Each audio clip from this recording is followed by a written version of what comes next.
Ay bu deli deli bakıyor. Ne diyorsun sen ya? Bu ahlaksız kadın benim kocamla yatıyor. Kızılcık Şerbeti dizisinde Bade'nin hamleleri sadece Kıvılcım'ı değil Ömer'i de karanlık bir girdabın içine sürüklüyor desek yeridir. Kıvılcım her ne kadar güçlü durmaya çalışsa da yaşananlar artık duygusal değil fiziksel tehlike boyutuna taşınmak üzeredir. Çimen ve Emir'in evliliği dışarıdan bir mutluluk gibi görünse de arka planda büyük bir fırtınalar vardır. Salkım'ın bu evliliği kabullenmesi mümkün değildir.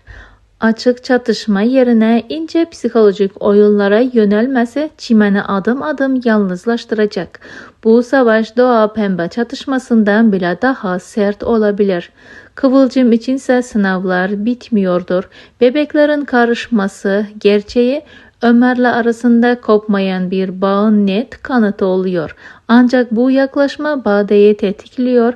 Bade artık sadece Ömer'i elde tutmaya değil, Kıvılcım'ı tamamen saf dışı bırakmaya kararlıdır. Bu planın bedeli çok ağır olabilir.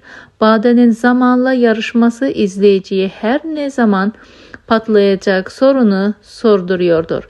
Gerçekler açığa çıktığında Bade'nin bambaşka bir karaktere evrileceği kesindir. Ömer'in yaşayacağı hayal kırıklığı ise zincirleme felaketleri beraberinde getirecek. Fatih ve Başak içinse duygular artık net şekilde devam ediyor. Ayrılık, aşkı intikar etmenin son perdesi olacak. Geri düşünenlerden daha cesur ve daha kararlı bir ilişki izleyeceğiz ve çok güzel sahneler dizimize damga vuracak. Asil ve Nursema cephasında ise duygularla ego arasında ince bir savaş vardır.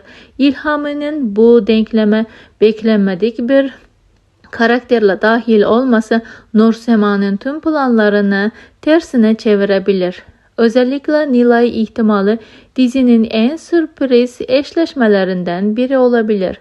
Asil ve Nursema'nın resleşmeleri Elif ve İlhami'yi arada bırakırken İlhami'nin beklenmedik bir isimle yakınlaşması tüm hesapları bozacak. Özellikle Nilay ihtimali dizide hem komik hem de kaotik bir dönemin habercisi olacak. Peki arkadaşlar, sizler yeni bölümlerde neler bekliyorsunuz? Düşüncelerinizi bizimle paylaşmayı ve kanalımıza abone olmayı, bildirimler tuşunu da açmayı unutmayın.